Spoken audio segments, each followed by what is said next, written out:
Nunca me había detenido a pensar en cómo sería la vida si el tiempo no estuviera de mi lado.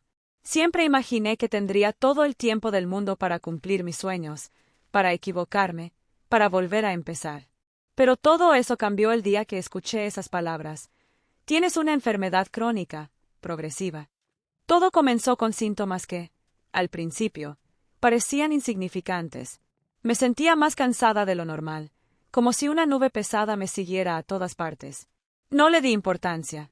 ¿Quién tiene tiempo para preocuparse por un poco de cansancio cuando la vida no espera? Creí que era el estrés del trabajo, las noches que me quedaba hasta tarde revisando correos, o tal vez las preocupaciones que siempre parecían multiplicarse. Pero luego llegó el dolor, ese dolor punzante en las articulaciones que no desaparecía con una aspirina. Incluso dormir se convirtió en una tarea difícil, porque cada movimiento me recordaba que algo dentro de mí no estaba bien. Aún recuerdo el día que decidí ir al médico. Era una mañana soleada, y mientras esperaba en la sala de consulta, intentaba distraerme mirando por la ventana. Me dije a mí misma que no sería nada, que tal vez necesitaba vitaminas o unas vacaciones. Pero cuando el médico entró con esa expresión seria, supe que algo iba mal. Su voz sonaba calmada, pero las palabras que salieron de su boca golpearon mi mente como un eco ensordecedor: lupus eritematoso sistémico. Ni siquiera entendí lo que significaba en ese momento, pero la mirada en sus ojos me lo explicó todo. Mi cuerpo estaba atacándose a sí mismo, y no había una cura definitiva. Salí del consultorio sintiéndome como si el piso hubiera desaparecido bajo mis pies. Caminé hacia el coche, pero no podía moverme. Me quedé sentada allí, con las manos apretadas en el volante, intentando no llorar. No quería sentirme débil, pero ¿cómo se enfrenta alguien a una noticia así? Los días siguientes fueron como un torbellino. Mi familia, mis amigos, todos intentaban apoyarme, pero nadie parecía entender realmente lo que estaba pasando dentro de mí. Decían cosas como eres fuerte, lo superarás o todo estará bien, pero esas palabras no me consolaban. ¿Cómo podrían estar seguros de algo así? Hasta yo sentía que no sabía en qué creer. Tuve que ajustar mi vida de maneras que nunca imaginé. Lo primero que cambió fue mi rutina. El cansancio se volvió tan abrumador que incluso las tareas más simples, como levantarme de la cama o preparar el desayuno, se convirtieron en desafíos monumentales. Hubo días en los que lloraba en silencio porque me sentía inútil. Quería ser la Sara de antes, esa que podía correr por las mañanas, hacer planes espontáneos y trabajar sin parar. Pero esa Sara parecía haberse desvanecido. Mis relaciones también empezaron a cambiar. Algunas amistades se fortalecieron, pero otras se desmoronaron. Había quienes no sabían qué decirme y, poco a poco, dejaron de buscarme. Es que no quiero incomodarte, me decían algunos, pero yo sabía que simplemente no sabían cómo manejar mi nueva realidad. Y aunque me dolía, aprendí a aceptarlo. Pero el golpe más duro llegó en mi relación con Pablo, mi pareja de 3 años. Al principio, él intentó ser mi apoyo incondicional. Me acompañaba a las consultas médicas, investigaba sobre la enfermedad y me repetía que estaríamos juntos en esto. Sin embargo, con el tiempo, noté cómo su actitud cambiaba. Se frustraba cuando yo cancelaba planes porque no me sentía bien o cuando necesitaba más tiempo para descansar. Había días en los que discutíamos por cosas pequeñas, pero esas discusiones escondían algo más grande: el miedo. Creo que ambos estábamos asustados, pero mientras yo intentaba lidiar con ello, él parecía alejarse. Una noche, después de una discusión particularmente intensa, Pablo me miró con ojos llenos de tristeza y dijo: «No sé si puedo seguir así». Sus palabras fueron como un balde de agua fría.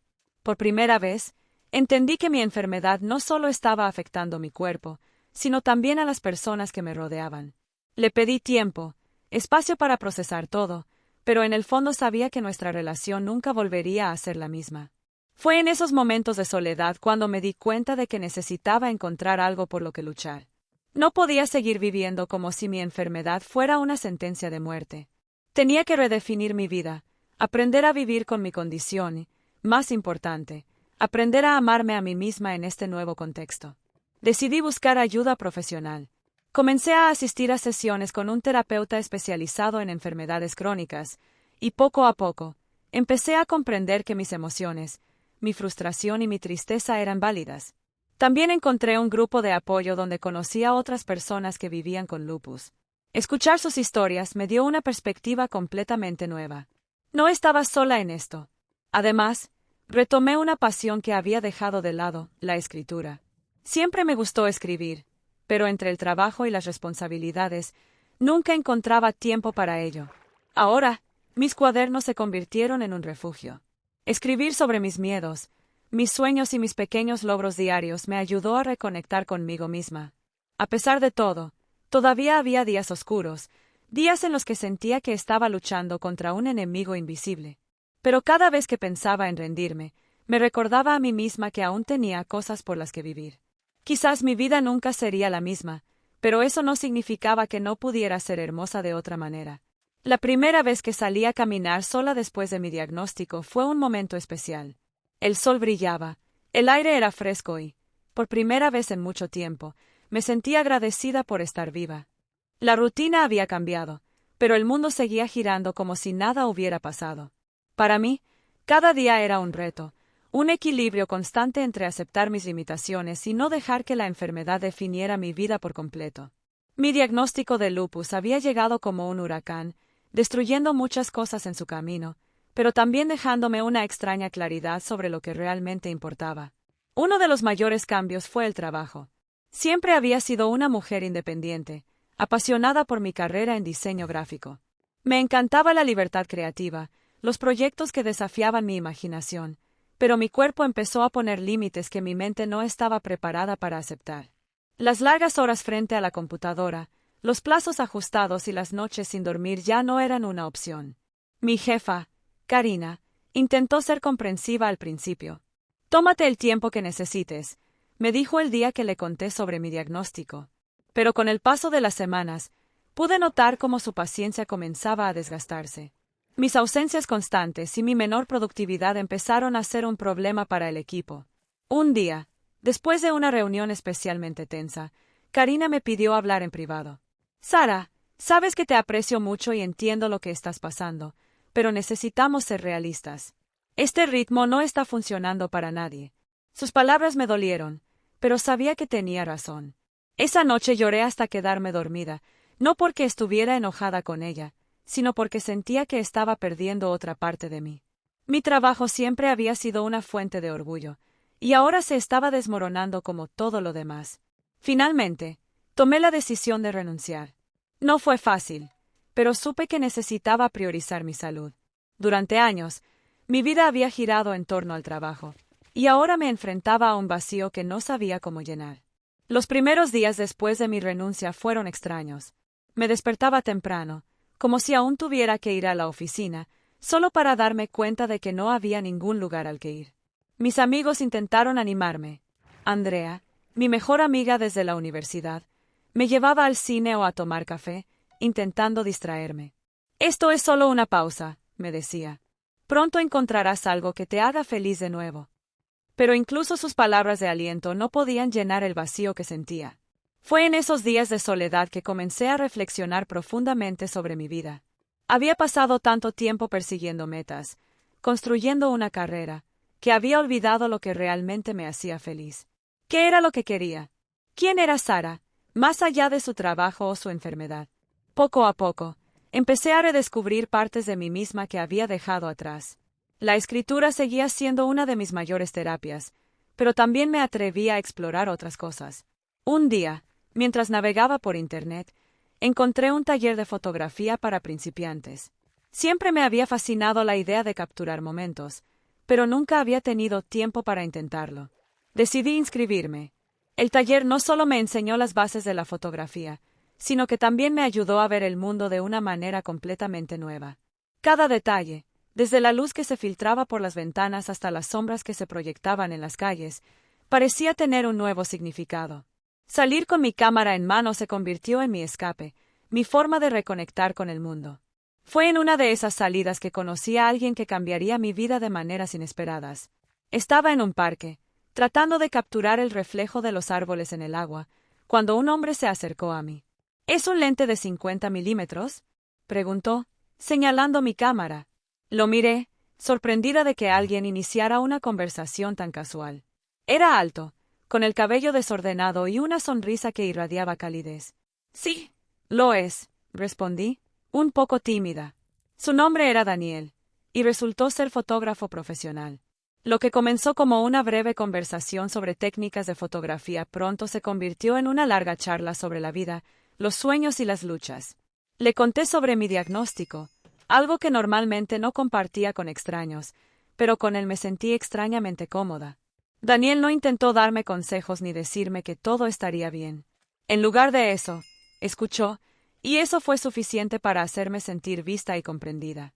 Antes de despedirnos, me ofreció acompañarme a otra salida fotográfica, y aunque dudé al principio, algo en su mirada me convenció de decir que sí. Mientras tanto, mi familia seguía siendo mi pilar más fuerte. Mi mamá, quien siempre había sido mi mayor defensora, insistía en acompañarme a cada cita médica. Había algo reconfortante en su presencia, en cómo me tomaba de la mano mientras esperábamos en la sala del médico. Por otro lado, mi hermano menor, Diego, intentaba hacerme reír con sus chistes malos, recordándome que aún había espacio para la alegría en medio de todo. Con el tiempo, comencé a sentir que, aunque mi vida no era perfecta, estaba reconstruyéndola poco a poco. Los días seguían siendo difíciles, y mi enfermedad no desaparecía, pero había aprendido a vivir con ella, a hacer espacio para lo bueno entre lo malo. A medida que los meses pasaban, sentía que, aunque mi vida no era fácil, algo dentro de mí se fortalecía. El lupus seguía siendo una constante, un recordatorio de que nunca podría volver a ser la misma persona que era antes del diagnóstico, pero poco a poco estaba encontrando formas de vivir plenamente a pesar de ello. Daniel y yo continuamos nuestras salidas fotográficas, y lo que empezó como una amistad casual se convirtió en algo mucho más profundo. Él tenía una manera de hacerme sentir como si mis limitaciones no fueran el centro de mi identidad, como si viera algo en mí que yo misma había olvidado. Un día, mientras caminábamos por un sendero rodeado de árboles, se detuvo y me miró con una expresión que no olvidaré jamás. Sara, sé que no es mi lugar decirlo, pero creo que tienes una forma única de ver el mundo. Tus fotos no son solo imágenes, son emociones. Me sonrojé, riendo para disimular mi incomodidad. No exageres, apenas estoy aprendiendo. No, hablo en serio. Quizá deberías considerarlo como algo más que un hobby. Sus palabras quedaron en mi mente mucho después de que nos despedimos ese día. Esa noche, me senté frente a mi computadora y revisé todas las fotografías que había tomado en los últimos meses. En cada una veía no solo un momento capturado, sino una parte de mi viaje, de mi lucha por seguir adelante. Y por primera vez, consideré que quizá él tenía razón. Inspirada por su apoyo, comencé a compartir mis fotos en redes sociales. Al principio, fue solo un acto tímido, sin esperar demasiado. Pero para mi sorpresa, las reacciones fueron increíblemente positivas. Personas que no conocía comenzaron a comentar, a decirme cómo mis imágenes les transmitían paz, esperanza o melancolía.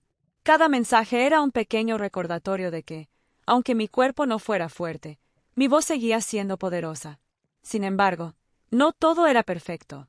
Mi relación con Daniel, aunque hermosa, también tenía sus desafíos. Yo tenía miedo de abrirme completamente, de que mi enfermedad fuera una carga demasiado pesada para él. Había días en los que me sentía agotada, incapaz de salir de la cama, y la culpa de no poder ser normal se apoderaba de mí. Una noche, después de cancelar uno de nuestros planes por tercera vez en la misma semana, decidí hablar con él. Lo invité a casa, preparé té y, con las manos temblorosas, le conté todo lo que me asustaba. Daniel, no quiero que sientas que tienes que estar conmigo por lástima. No quiero ser un peso. Él me escuchó en silencio, dejando que mis palabras salieran como una avalancha. Cuando terminé, tomó mis manos entre las suyas y me miró directamente a los ojos. Sara, nadie está aquí por lástima. Estoy aquí porque quiero estar. ¿Por qué me importas? Y si hay días malos, los enfrentaremos juntos. ¿De acuerdo? Su sinceridad me hizo llorar, pero esta vez eran lágrimas de alivio. En ese momento, supe que había encontrado a alguien dispuesto a caminar conmigo, sin importar cuán complicado fuera el camino. Mientras mi relación con Daniel crecía, también lo hacía mi confianza. Mis fotografías comenzaron a ser más que un hobby, se convirtieron en una fuente de ingresos. Abrí una pequeña tienda en línea para vender mis impresiones, y la respuesta fue increíble. No estaba ganando una fortuna, pero cada venta era un recordatorio de que podía contribuir al mundo, incluso desde mi propia casa. La mayor sorpresa llegó cuando recibí un mensaje de una organización sin fines de lucro que trabajaba con pacientes de enfermedades crónicas. Habían visto mis fotografías y querían colaborar conmigo para crear una exposición que mostrara cómo es vivir con una condición como la mía. La idea me emocionaba y aterraba al mismo tiempo. Después de muchas dudas, acepté.